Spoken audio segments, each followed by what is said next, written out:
class. Master key is about one key fitting several locks. It's not about trying to find the key to joy, key to hope, key to happiness. It's about realizing if you got one master key, you can open up any lock. Now believe that. And so let's go right ahead and get into it. Let me make sure I put my glasses on so I can see my things. So Psalms 23. You know it. If you don't, it says this: the Lord is my shepherd, I shall not want. Makes me to lie down in green pastures. He restores my soul. Leadeth me beside the still waters. It leadeth me in the paths of righteousness for his name's sake. But here's the phrase I wanted to get to. Yea, though I walk through the valley of the shadow of death, I will fear no evil. Now, Master Key is about changing the mind, changing the problem. Master Key is about mental lifestyle development. And it's learning how to use very powerful spiritual development tools in order to do it. Now, where we are right now is in something, we talk about equinox but something is called a winter solstice. Now, don't get all bent out of shape when somebody says winter solstice, I wonder. Well, it's real simple. It's science, and what it is about, imagine this being the sun and imagine this being the earth. Most people think the earth just goes around, but the earth is on an axis and it tilts back and forth. Well, during the summertime, imagine this is the north part of the earth, or the top half of the earth and the bottom half of the earth. We're in the north part of the earth, or the top half of the earth. In South America, they're all around there at the bottom part of the earth, Antarctica. So when the earth is tilted toward that way, or when it's going around the sun tilted, guess what? The top part is more exposed to the sun, which means exactly that part of the earth, or that half of the earth, is in summer. When it turns this way, guess what? This part of the earth is in summer and the top part is in winter. So that's what a solstice is. And around, I think it's June or July, I believe. At that time, it's going to turn, and then we will be closer. Those of us who are up north in the top half, we will be in summer, and the bottom half will be in winter. Well, the reason this is happening, when it happens, it causes what we call the days or the darkness to be longer and the daylight to be shorter. Summertime, of course, you have the longest day. The daylight is longer, the nighttime is shorter. But during a winter solstice, it is the darkness. You're in darkness longer than you're in light. As a matter of fact, it's right around this day. I think it was actually yesterday that it was what was considered to be the actual shortest period of time, the shortest day of the year. In other words, we had the most night. So this is like about 3-4 days you'll see this. It is a period of time when you're in darkness more so. And people associate darkness with depression. They associate darkness with down. They associate darkness with desolate, darkness. That's how we associate darkness. And so during this particular season, after about what we call 3 to 5 days, then it actually begins to change. You can see the change. From that point on, from that winter solstice, that day, I think it was yesterday, then what happens is the days begin to get longer, and they'll get to as long as point next year. And so 2,000 years ago, maybe 1800 years ago, Jesus never told us to celebrate his birthday. Jesus never told us when his birthday was. It's nowhere in the gospel about the birth date, birth date of Jesus. So just like we have candles, we're going to have 2,000 and whatever candles for Jesus because we don't know Jesus' birthday. You say, well, yes, it is December 25th.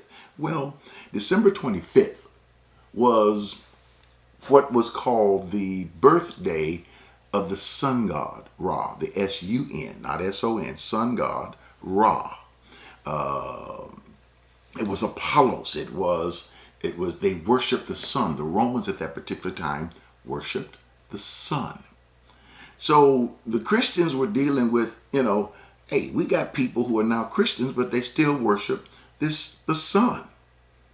Sometimes we think that they got mad at the people and that back during that time, Christians were either Baptist Christians or Methodist Christians or Catholic Christians. No. They were not even sure what a Christian was. Actually, the term Christian had not really hit.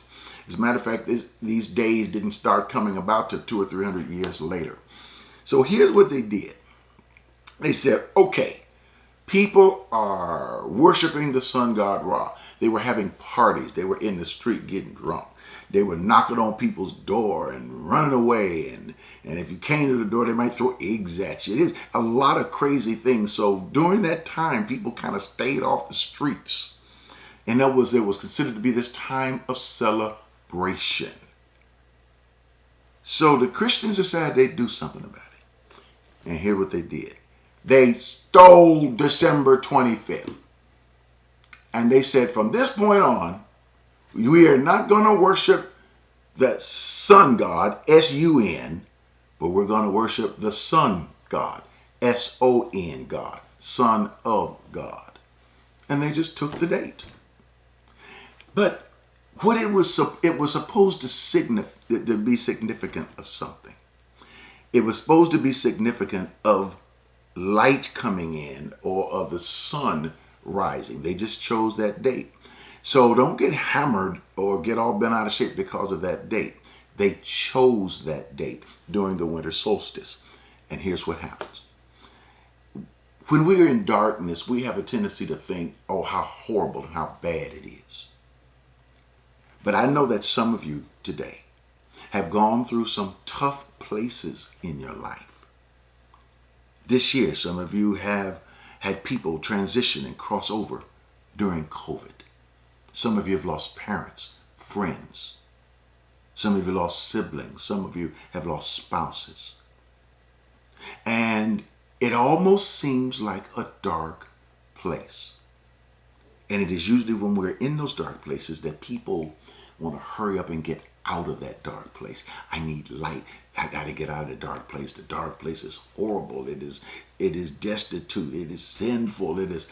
But sometimes you got to go through the valley of the shadow of death. Not death itself, but the shadow. Sometimes you have to go through dark places. How you go through dark places is what's important, and your perception of dark spaces.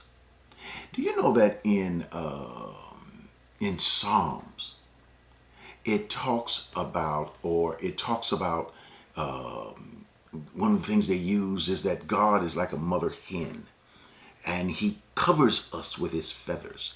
If he covers us with his feathers, it means that we are in a dark place. That's right. We don't perceive darkness or a winter solstice as something that's taking us down or bad. It is when we're in this dark that we learn to reflect. This is a period of reflection. It is during these 3-4 days that we should be going inward and thinking about, who am I? Why am I on this planet? That's where that whole thing about New Year's resolutions came from. But it's during this time we ask the question and we face up with some things that I've gone through some tough times. And I'm walking through a valley of a shadow of death. And heck yeah, in some cases it hurts. But even if it's not a hurtful situation, understand that it is during this period of time that we should begin to reflect on our lives, who we are, what we are. To reflect, is money more important than who I am? How do I look at things? How do I see life? How do I see my fellow man? How do I see other races? How do I see other people? To reflect. This is what this winter solstice is. So that when Christmas comes along, guess what? The Son of God rises in our lives, comes forth from us, and light begins to penetrate the world again. That's what Christmas is. It is about light entering the world. And the light is entering the world through you. From all of us here, video, ALC, all of us that work, our staff, have yourself a very Merry Christmas.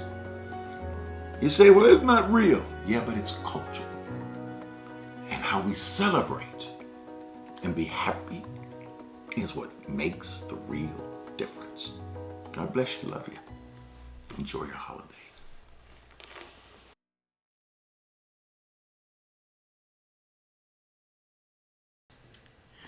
Hello, I'm Ed Montgomery, and I want to encourage you about one thing. Don't you let your season pass you by. I've been talking on these little bitty clips about flowers and opening and blooming, but it takes pollination.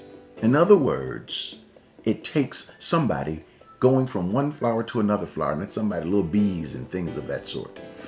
But just like bees will go from one flower to another flower and cause pollination and cause those flowers to reproduce, I think we touch each other's lives the same way. When we smile at each other, we reproduce joy and happiness. Our world needs so much. This is what ALC does. And when you give, you make a huge difference in our world. Take the time, go to myalc.org. That's myalc.org. Hit the donate button. You can give that way. A second way to give is to be able to use your text to give on your phone. And you can send it to the number 713-742-2035. That's 713-742-2035. And put however much the amount you want to give right in that text message part of it and send it safe and secure. Not only that, but you can use your app. Don't forget, if you're in the app right now, you can give through it right now. And then also, you can use your P.O. box. Just slip a check. People still do checks nowadays. Or you can give through your debit cards or credit cards if you got an envelope. But if you're just mailing it, put a stamp on that envelope, and you can send it to Abundant Life Center, P.O. Box 772-300, Houston, Texas 77215. Thank you so much for everything you do, for your contributions. I really appreciate you. Thank you, ALC, Abundant Life Center, and for all of you, ALC globally. Thank you for being a part of our lives. I hope we can continue to be a part of your life. Love you.